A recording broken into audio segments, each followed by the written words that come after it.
This is Michael Mastro with Transformational Vedic Astrology, and today we're going to look at the life of Gloria Vanderbilt, may she rest in peace.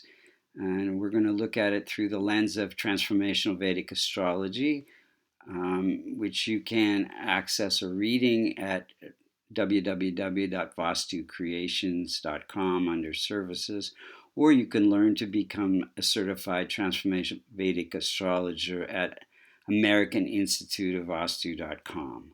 So first we're going to see how the planets are operating in her chart and when they're operating in her chart. And then we'll look to see what could have been done to improve the chart remedy-wise. So first, if we were to look to the eastern horizon when she was born, you would see the constellation associated with Aries rising at 23 degrees. So any planet within 5 degrees, this becomes the most effective point of every house. So any planet that's within 5 degrees of this rising sign degree, like Mars, like Jupiter, have a lot of impact in her life. Then let's see. Now we also want to look at the Multikona signs because they take precedence over exaltation, and they become very important planets. And whatever houses they rule, are the things that we're working on in this lifetime. So if we look, 1, 4, 5, 6, 7, 9, and 11 are the Multikona signs. So she's working on life purpose and health, and she's working. So the first sign of Aries, ruled by Mars, is in the first house. The fourth sign of Cancer in the sign of family, in the house of family. So she's working on happiness and family. It's ruled by Moon. And then we see the fifth sign of Leo in the fifth house, ruled by the Sun. She's working on creativity and investments and education. You can see the sixth sign of Virgo in the sixth house. She's working on health, finances. You can see the seventh sign of Libra, ruled by Venus in the seventh house. She's working on relationships and partnerships. The ninth sign of Sagittarius, ruled by Jupiter in the ninth house, working on good fortune through religion, through education, issues with father. She's working on the 11th house, which has to do with the 11th sign of Aquarius, ruled by Saturn. So income and friendships. So these are the areas of her life that she's working on, or was working on. And now we'll look and see how the planets are operating. So we know that if there's any Multikona signs in the 6th, 8th, or the 12th houses, they become functional malefic along with Rahu and Ketu. So in the Aries chart, you see the sixth sign of Virgo ruled by Mercury in that sixth house. So Mercury becomes functional malefic. The other 8th house and 12th house do not have Multikona signs, so they are not creating functional malefic planets. So let's go through the planets themselves. Sun is at 7 degrees. It is ruling the fifth house, which has to do with creativity. It has to do with entertainment, has to do with children and investments and education. And the sun is placed in the house of income. So income through creativity and entertainment. She was an actress. She was a writer. She was an artist. And sun also represents father. So it is afflicted by K2, which can create sudden events. So when she was just a couple years old, her father died. He was a very wealthy railroad magnate, and so she later had a huge inheritance. And there was a battle over that inheritance as well. So This is, again, the house of children. So one son committed suicide. We'll see, when that happened and how Ketu and Sun were involved, as well as Jupiter. Then Moon is at 7 degrees. It's ruling the house of happiness, family, and so it is placed in that house of creativity. So it says that she can have happiness through creating beauty for the public. She was a fashion designer, an artist, a writer, and again, this is the house of children as well. So there can be some issues there. Moon is afflicted by Rahu. So again, can be some sudden issues with children. Mars is at 27 degrees. It's close to the most effective point. It is ruling the house of life, purpose, health, the self. It is placed in this house of research and challenges or obstacles or death-like experiences or transformations, drama. And it is aspected or conjunct Jupiter. So Jupiter, again, representing children in the house of death-like experiences affected by Mars. So Mars gives life purpose through fashion design. And fashion design involves cutting fabric, so that relates to Mars. Also gave her courage. Now Mars, being close to the most effective point, aspects 5, 4, 7, and 8 houses away. So it's giving courage to do this research into acting roles, and as well as 1, 2, 3, 4, courage to create income and wealth and have friendships, and do and entrepreneurial ventures. So let's see here. She Mercury is at 16 degrees, and we said it was functional malefic, so it can cause harm. In the chart here, it doesn't look like that it is afflicting anything, and it's not close to the most effective point. So it's generally benign. So, but in the transit chart, it can cause issues. So it's ruling this house of health issues, of conflicts, debts, finances. So it can bring conflicts into her career, and some mental health issues within the family. I think it really helped her. Her tragedies in her life helped her in her career to create beautiful art and writing and acting.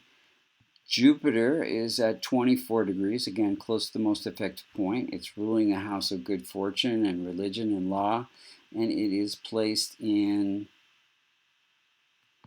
the house of research and challenging obstacles. So again, Jupiter itself represents husband and children, so there were definite issues, challenges with her child. Again, committed suicide. She had multiple marriages, multiple husbands. But it's in this house of also inheritance. So it says through the father, which is the 9th house, she got inheritance and windfall. Venus is at 16 degrees, and it is in the house of issues in relationships, depression, feeling separate, spiritual growth through letting go of attachments, and it is ruling the house of partnerships. So that says that, again, there can be definite issues with partnerships and relationships. She had an issue with her lawyer. She had lots of conflicts within her relationships. multiple marriages again. Let's see here. And then Venus gives, like many actors have this house activated because actors have, it takes relationships. Her mother knew a lot of people in Hollywood that helped her to get her, get her started in acting. And so, yeah, so relationships really helped her with her career in acting and fashion design. Saturn is at 9 degrees. It is afflicted by K2, and it is ruling the house of income, and it is placed in the house of partnership. So it says that you can have income through relationships. She was a socialite. And this is also the house of design and beauty and creativity as well. So again, income through design, acting, writing as well. Now, Rahu and Ketu are ecliptical points of the moon, and so they have some effect. Again, their Ketu is giving a spiritual accent to income, and Rahu is affecting children, and so we're going to look through the transit chart and see how they were affecting things. But definitely, I think Rahu here could have affected the suicide of her son, and all the issues around her income, conflicts within that probably were affected by K2. All of the planets help us grow, and so we don't see anything as a negative. They're all here to help us learn and grow and evolve and have compassion for other people. So now let's look at when things were happening in her life. As we said before, her dad died during let's just look here real quick. Sorry about these things keep popping up on the screen. It's a little sensitive. So basically, in 1924, she was born. If we look here to see,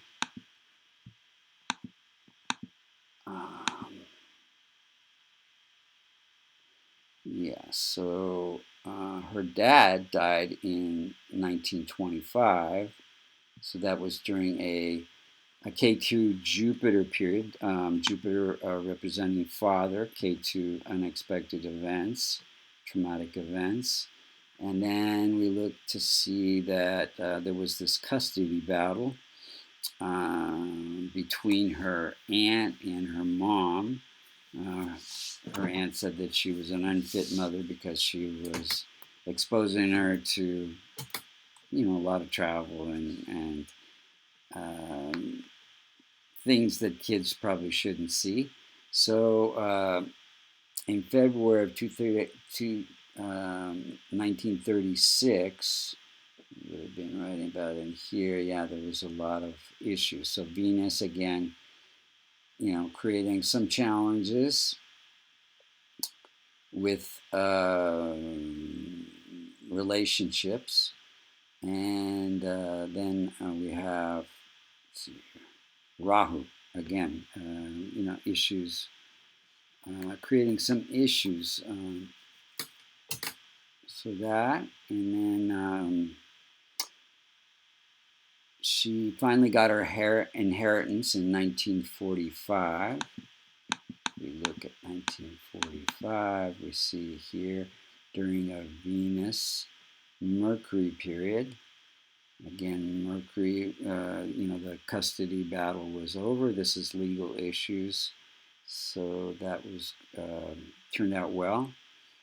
And then, let's see here. Her son, Anderson Cooper, who's a very famous CNN newscaster, was born in 1967.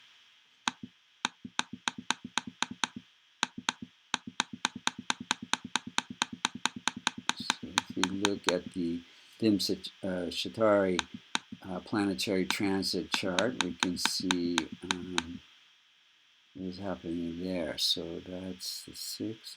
So right here, Mars, Mercury. Mars, life purpose. Mercury having to do with positive events. So yeah, right there. So yeah, this brought good fortune to her. Then if we look and see, the next event is her son's suicide in July 22nd, 1988.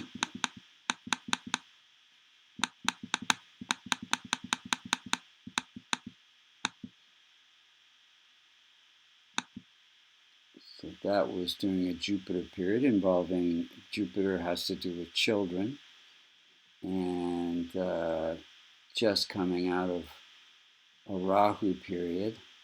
So a Rahu could be unexpected tragedies. Let's see, and then just going into Saturn. So Saturn could have created some issues there. And then she won a lawsuit in September of '93. So we see Jupiter law, Mercury, her career. So yeah, so that was that time period. And then let's look at, she sold her apparel line in 2002 during a Jupiter period, which good fortune. And then she passed away in 6/17/19. Look at that period here. It was during a Saturn Rahu. Saturn is longevity, Rahu unexpected events. And if we look at the transit chart at the time she passed away, you can see the outer circle is where the planets were when she passed away, and the inner circle is where the planets were when she was born, her natal chart and transit chart. And it's really interesting to see how they interact. So when she passed away, Rahu and Ketu were at 23 degrees. That is the most effective point of every house. That's her rising sign degree. So that means that Rahu and Ketu were afflicting 6 out of her 12 houses. Ketu is afflicting Saturn, Saturn representing longevity. See, Ketu's right on top of Saturn. Saturn's at 24 and Rahu's at 23. So anything that's within 5 degrees has a lot of impact. And then you see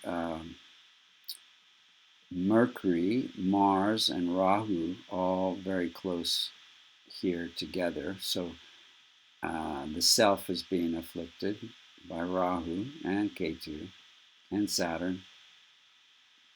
Although Saturn is not malefic, but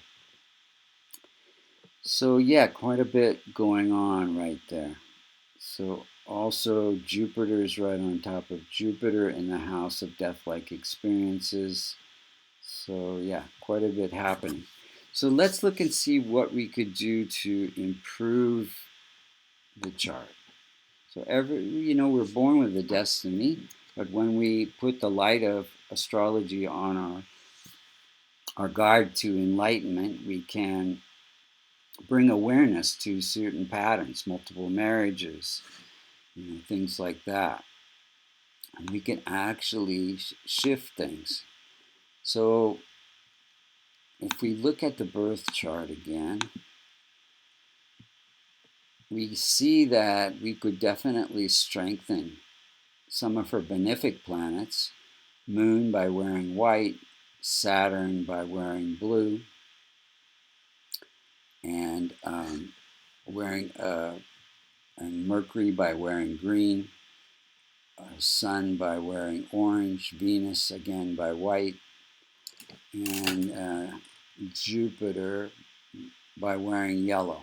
Now we wouldn't, excuse me, back up here. We don't want to strengthen Mercury because it's malefic. So we would not want to wear green or green emerald. But the rest of these planets that we just mentioned could be strengthened by gemstones, like a pearl for Moon, a blue sapphire for Saturn, although that's a little tricky. I would try to avoid that. Yellow sapphire for Jupiter, red coral for Mars, ruby for Sun, diamond for Venus. Again, avoiding emeralds. Or a kavash, which is a locket containing the yantras that support those planets. And you can see what a locket is on www.vastucreations.com.